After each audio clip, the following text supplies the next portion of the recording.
turbo engine running. Absolute genius. Get this. Welcome. This is the show where we bring you Science. What that essentially means is discoveries, Advances. Questions. Research. technology. Unbelievable. Without further ado, This is The Naked Scientists. Hello, welcome to The Naked Scientists, the show where we bring you the latest breakthroughs in science, technology and medicine with me, Chris Smith. Coming up this week, new guidance urges HRT as a first-line treatment for menopause symptoms.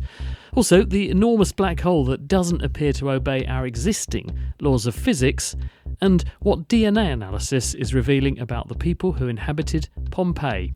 From Cambridge University's Institute of Continuing Education, this is The Naked Scientists.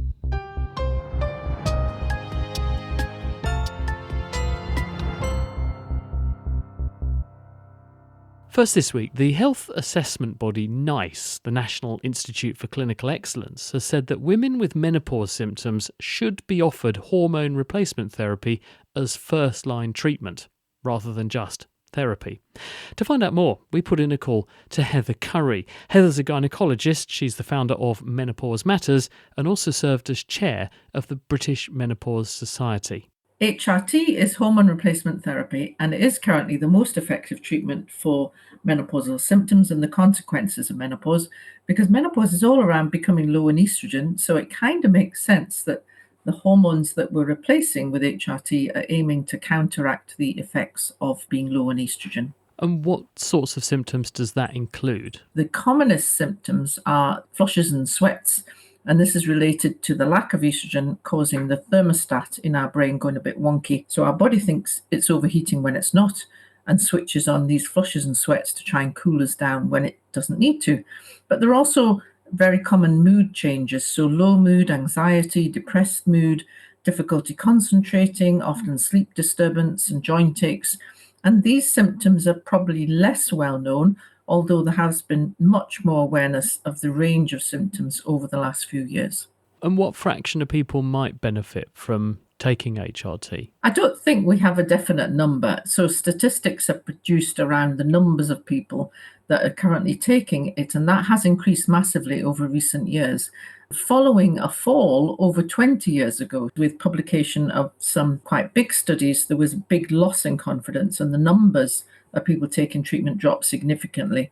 But after many years of trying to get risks back in perspective, of trying to emphasize the benefits of HRT, then numbers have gradually increased and in recent years have gone up massively. So it's up to each woman to work out how are the symptoms affecting her, what is the impact, being aware of what treatments are available and making an informed choice for herself. And what are NICE saying now then that's different? They are saying that HRT should be offered first line as treatment for menopausal symptoms. That was also in the 2015 guideline, but there's a bit more focus this time on the role of HRT for menopausal symptoms. However, you would think we'd know everything there is to know about HRT by now, and we do know a lot, but there are still some aspects that we're not sure about. Given we must now have a lot of data over a long period of time on the use of HRT, what sorts of associations are we seeing with different disease outcomes, though? What's it stopping people getting? What is it not affecting? And what might it increase the risk of getting? We know that it is really good for our bone health and reduces the risk of osteoporosis, bone thinning, and osteoporosis-related fracture. The two that are a bit controversial, in particular cardiovascular disease, so heart disease. Many, many years ago, we strongly believed that HRT, taken within 10 years of the menopause, did reduce the risk of cardiovascular disease. And that has shifted a bit generally. It isn't so clear that is the case. And what NICE has come out saying is while there's no increased risk of cardiovascular disease with HRT, there isn't an absolute reduction. Dementia is another reason that women have started to consider the use of HRT to look at, will that reduce the risk of dementia? But the evidence coming out is that it isn't clear that that is the case. What about breast cancer? Because that spooked a lot of people. 20 years ago, there was an association drawn between HRT use and risk of breast cancer. This has put many people off in the meantime. What do the data show around that, and what's our stance now? It has. So the stats used by NICE, which is shown very clearly on the visual aids, shows that Over 20 years, from 50 to 69, if women don't take HRT, 59 out of 1,000 women will develop breast cancer. If women take combined HRT for 5 years, over those 20 years, there would be 20 more women. And if they took combined HRT for 10 years, over those 20 years, the total would be 33 more women compared to women who do not take HRT. Now, that might sound like a scary number, but it's all about getting risk in perspective. So in that time, if the women taking HRT had fantastic quality of life and actually were aware of the risk, everyone needs to be aware of the risk, but it is trying to keep it in perspective. And other things are also risk factors for breast cancer. So it's not just about taking HRT, it's around other lifestyle factors such as our weight or taking alcohol, for example. So it remains a choice as long as it's an informed choice. Thanks very much to Heather Curry there. A vaccine trial called the Nova 301 trial has just launched across the world, actually, to find out if we can protect people against Norovirus. This stomach bug is rife at the moment, especially across the Northern Hemisphere. It causes millions of cases of diarrhoea and vomiting every single year, and it spreads like wildfire, partly because each infected person has enough virus leaving their body both upwards and downwards to potentially infect the entire world population, and that's not an exaggeration. And it doesn't only hit hospital wards, schools and nurseries, it can also harm national growth because the cost to the economy is tremendous. So how might a vaccine help? Well, it's being made by Moderna, who are one of the companies behind the COVID jabs that we used during the pandemic. And it's based on the same sort of technology. The mRNA message coding for parts of the virus that the immune system can react to is injected, and it hopefully primes a protective response. Dorset GP Dr. Patrick Moore is the chief investigator on the study. Norovirus is also known as the winter vomiting bug. It tends to cause severe nausea and vomiting with diarrhoea. It lasts about 1 to 3 days. And how much does this cost the economy, do we think? If you look at effect on the NHS, so how much does it cost to give patients who have norovirus the treatment, it's about £100 million per year. But when you take into account other financial factors, such as lost earnings, for example, it's probably estimated around £300 million a year.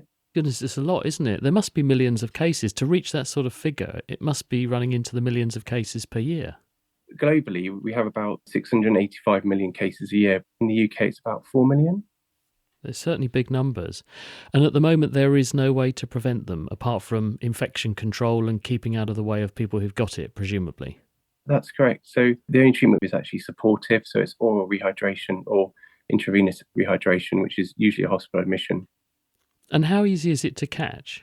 This is one of the most transmissible viruses that we have, actually. It is extremely easy to catch it. So it's either aerosol, someone's vomiting in the same room, or it's what they call fecal oral. What's the strategy that's being taken then to try to prevent people catching it? So we're looking to see if we can vaccinate against this virus. It's quite a difficult virus to vaccinate against because there are so many different genotypes and genogroups. So Norovirus is actually a family of viruses. And actually, if you look at all of the viruses that are out there, there's 10 genotypes. And in those genotypes, there's 49 genogroups. So presumably you could catch one and make it a response to that. But then if you caught a related one a bit later on, you would have fewer defences against that and you become ill again. So it's pretty tricky to stop it.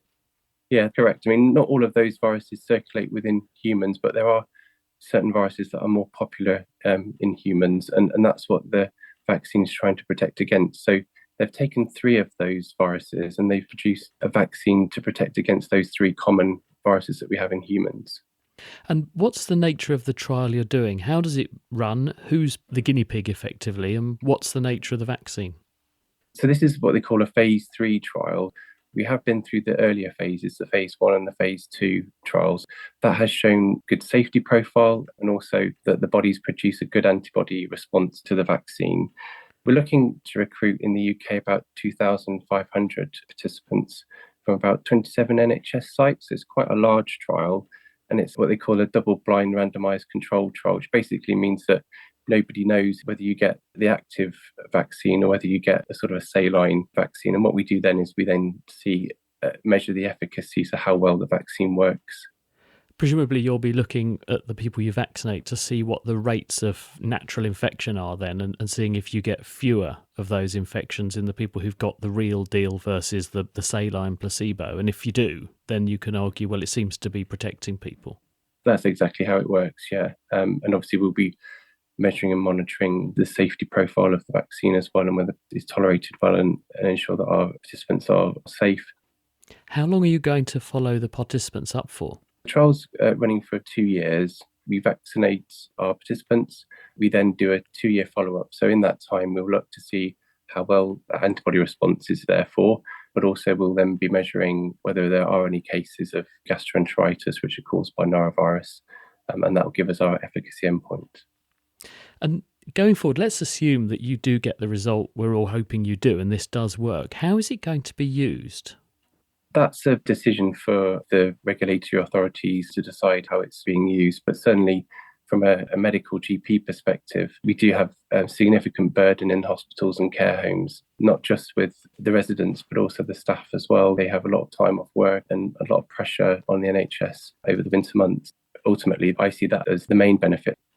Would it join the ranks of the annual flu and possibly COVID vaccines that we give people, given that this does seem to have a seasonality to it? It becomes more common in winter and less so the rest of the year. So it would make sense to kind of front load the system, or anticipate when someone's going to come into hospital, give them a dose of this before they come in with enough lead time, obviously, so that they're less likely to succumb when they're in. Yeah, I mean, that's a good idea, but I suppose there's two things to sort of understand first, which we'll be looking at in the trial. So the first thing is, how long does immunity last? We don't know that yet, and it could be that it lasts for a year, it could be that it lasts longer. And then second thing is, how much is the virus changing? How is it evolving? We don't know whether that vaccine will be effective in subsequent years. So again, that is something that we need to be looking at with this study. That was Patrick Moore, and if you'd like to find out more information about the trial, you can head over to nova301trial.com. The Naked Scientists podcast is produced in association with Spitfire, cost-effective voice, internet and IP engineering services for UK businesses. Find out how Spitfire can empower your company at spitfire.co.uk.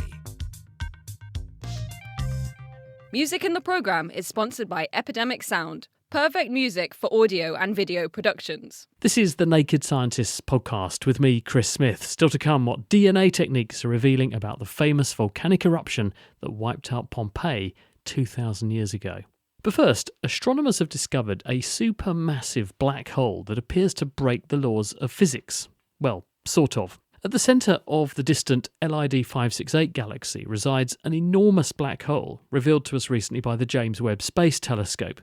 It's millions of times more massive than our Sun, but what's weird about it is that it appears to be consuming material and therefore growing at a rate 40 times faster than the theoretical postulated maximum, which is known as the Eddington limit. Why this matters is it might actually help to resolve a long-standing quandary in physics, which is how galaxies come by these supermassive black holes at their centres in the first place. Maybe, this new study suggests, if some small black holes can binge eat at rates like this one's displaying, perhaps they can grow sufficiently big and sufficiently quickly to account for what we see out there across the universe. Edward Bloomer is an astronomer at the Royal Observatory Greenwich, and he's been taking a look at the new study for us. This week, we are shedding a little bit of light on the development of black holes. How do they start and how do they get to what we observe nowadays? They're quite common in the universe, aren't they, black holes? But they come in a range of different shapes and sizes. So which ones are you referring to? They certainly do come in different sizes. We have everything from stellar mass black holes, that's black holes that are about the same mass as the Sun, but we've also got supermassive black holes, and they can reach millions or even billions of times the mass of the Sun. And we're talking about one that's sort of in the middle. It's a couple of million times the mass of the Sun. These usually are found at the centres of galaxies. Is that right? Well, that's right. So one of the problems is trying to build up information about the population of black holes. They're pretty difficult to detect, but you might have heard that lots of galaxies, maybe even almost all galaxies, have black holes towards the centre. And I suppose then the big question is, well, we've got a galaxy, it's got this entity at the centre of it, but how did one come by the other? This is where this new discovery is really interesting. So there's two ways to think about it. One might be that in the very early universe, you have truly supermassive stars. They don't live for very long. They explode and they leave behind a black hole that then starts to grow.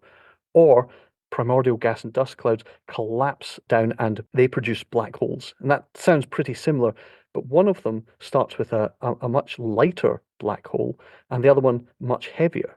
So you're sort of starting the race from two different positions. And the question is, how do you grow from that initial position to what we witness when we look at other galaxies and we see these super massive black holes? How can that be probed then? How can we get at the answer to that? It's a very difficult thing, but this is where this black hole is kind of interesting. It's feeding on a lot. It's incredibly bright, so it's really gobbling stuff up.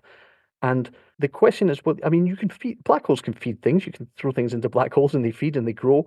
But the issue is, there's only so much time in the universe. The universe is almost 14 billion years old, so we've only got a certain amount of time to grow. And when we look at young black holes, they've had less time to grow. And so that helps us try to work out the rate that this black hole might be growing.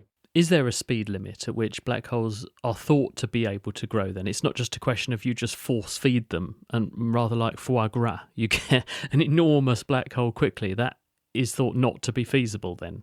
So this is where this is really interesting, this particular black hole, because it's feeding much higher than, not a hard limit, but a sort of traditional limit to its luminosity, this so-called Eddington limit.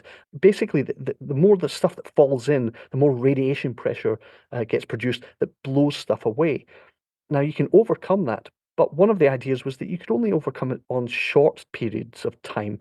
This one seems to be feeding certainly at a huge rate, and that means that if you could maintain that rate, then it could get to the size that you want. Or you've essentially bought yourself a little bit of wiggle room. Maybe it doesn't grow so fast at some point, but periodically, or maybe even just once every now and then, it sort of feasts for a little while. It's like a binge-eating black hole. Yes. And so the question is, how often does that happen, I guess? Can you maintain it? Is this a characteristic of the black hole in its early development? How does it relate to the galaxy itself? Now, it might be all of these things are sort of linked in a very complex framework, but this one seems a bit of an outlier, and you hope to use those kind of weird edge cases to sort of illuminate what's going on with everything else. In summary then, what has been spotted is a supermassive black hole evolving, which is eating material, and normally with a black hole, as it ingests stuff, it produces some radiation as the stuff goes in, and that radiation eventually gets so strong it stops more stuff going in the meantime, and that's that theoretical limit you mentioned. But this one seems to buck the trend. Do we have any theories though as to how it could buck that trend, that Eddington limit, so it can binge? You're right in that this is really well beyond that Eddington limit, perhaps by a factor of more than 40. Frankly, I'll be honest, this is something that people are still discussing and still trying to work out what is absolutely possible. What do space scientists think then, off the back of this observation? How does that shift the balance or the viewpoint around which of those models, the ones we outlined at the beginning, for how these galaxies come by their supermassive black holes initially, how that happens? Well, I think probably what's going to happen is you're going to have a lot of astronomers arguing one way or the other for quite a while, but it does suggest a little bit of support for the idea that you can start off with something much lighter to begin with that are still able to grow fast enough to achieve what we see.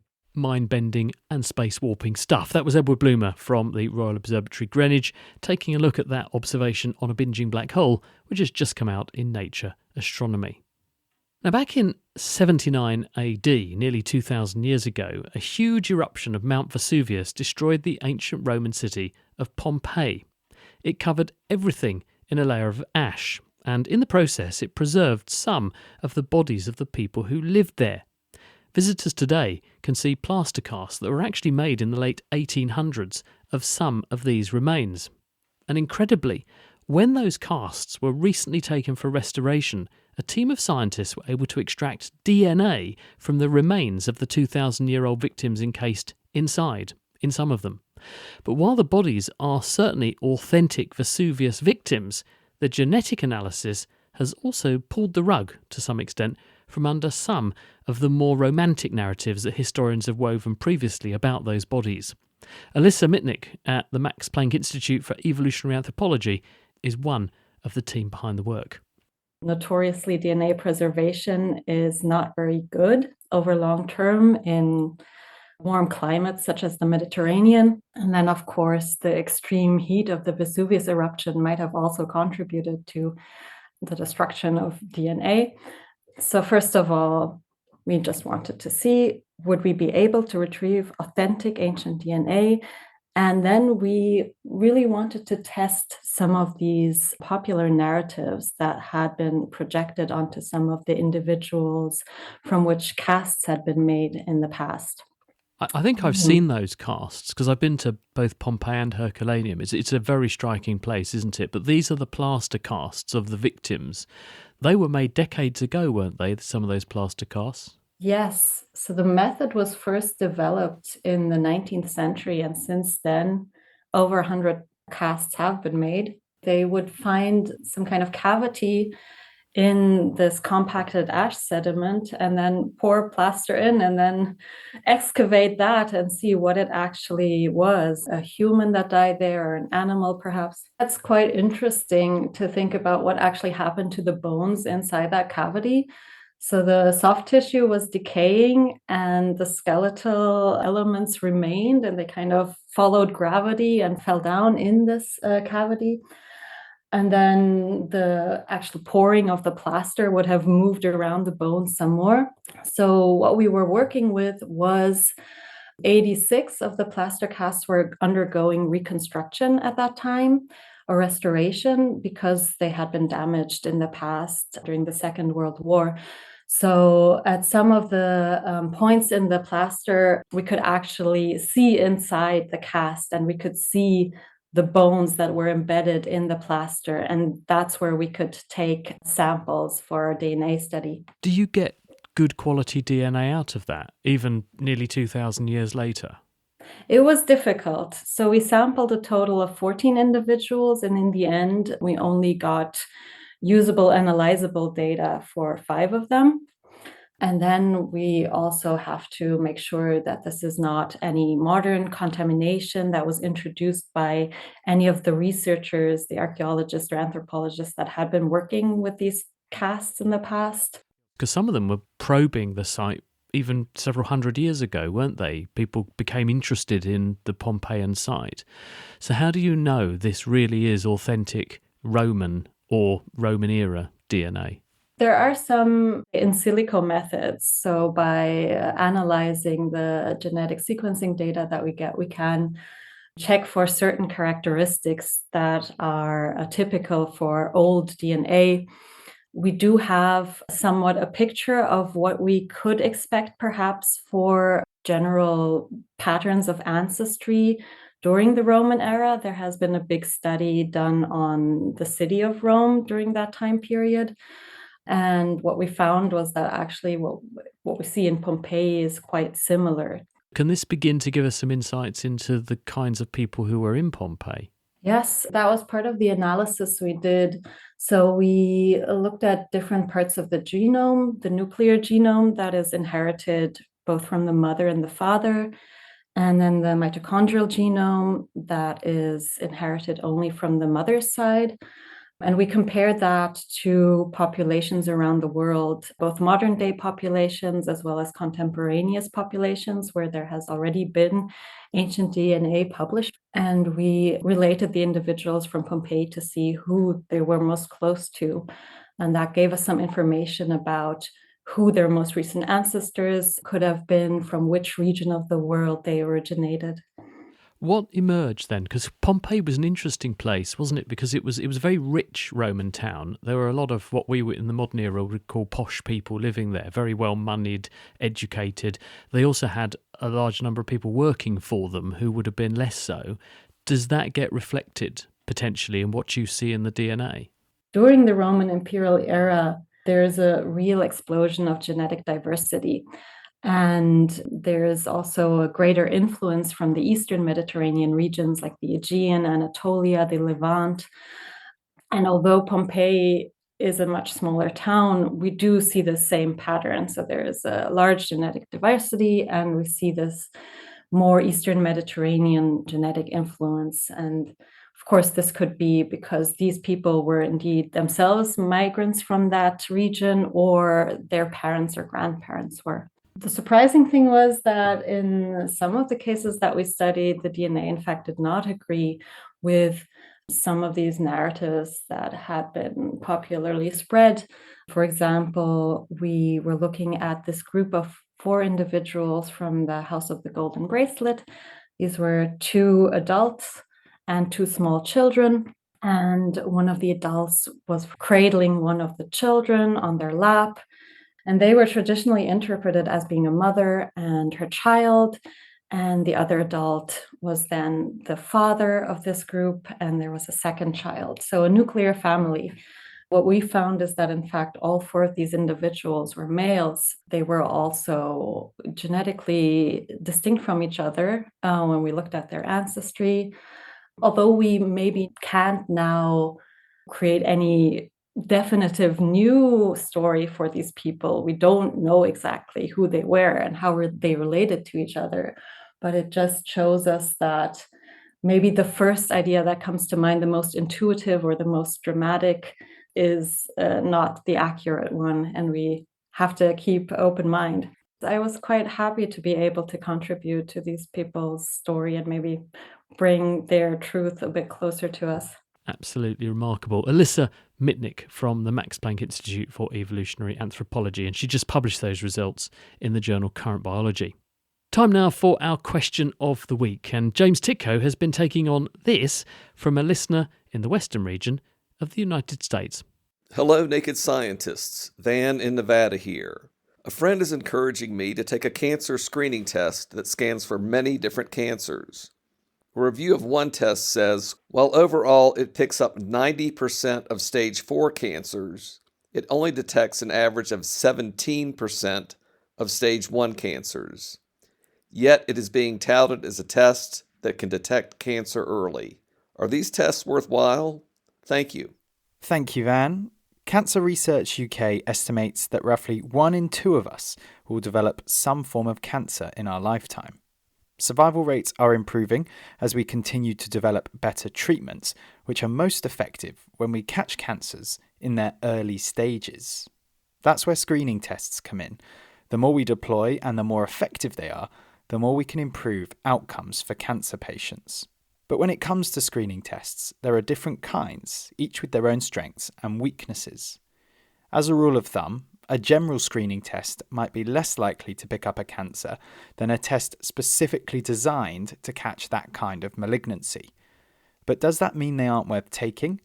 Here's Rebecca Fitzgerald, Professor of Cancer Prevention and Director of the Early Cancer Institute at the University of Cambridge.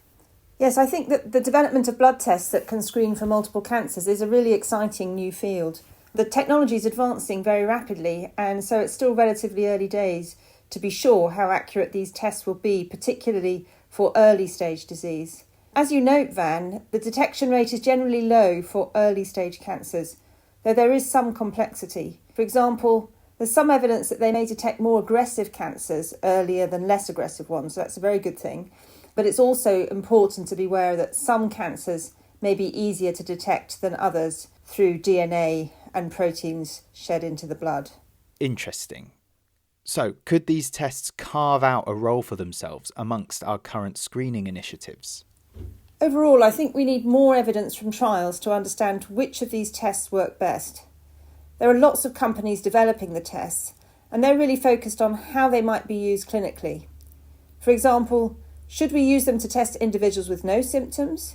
And if so, at what age? How often should we test to maximise their clinical usefulness and avoid false negatives? How do they complement existing screening tests? And what happens if the test is positive and no cancer is found? What do we do then? These are the questions health services will have to weigh up when deciding whether to add them to their toolkit, given that they can be pricey. But what about for an individual who might have the cash? Would you recommend taking a test like this? Overall, my advice would be to take part in trials, as that's how we answer these questions and advance the field. However, based on the current evidence, I wouldn't recommend paying for a multi-cancer blood test for screening outside of a trial. I hope that answers your question, Van. Let's see how these promising screening tools develop. We'll have another question of the week for you next time. We'll be answering this one. Hello, this is Rick from Canada, home of the Canada goose. With the fall season upon us, the geese are taking flight, getting ready to migrate. When flying in their V-shaped formation, they are almost constantly honking. I'm wondering just what the value of this honking might be. It obviously involves some expenditure of energy, but I don't see that they are in danger from predators or at great risk of losing the rest of the flock. Would you know why they do this? Thank you, Rick. We'll tune in next time to hear the answer to that one, or if you think you know the answer, do please contribute or send in a question of your own. You can do that by writing to chris@thenakedscientist.com. That's all we have time for this week, though. Next time, can weight loss jabs help us to solve the obesity pandemic? The Naked Scientist comes to you from the University of Cambridge's Institute of Continuing Education. It is supported by Rolls-Royce. I'm Chris Smith. Thanks for listening, and until next time, goodbye.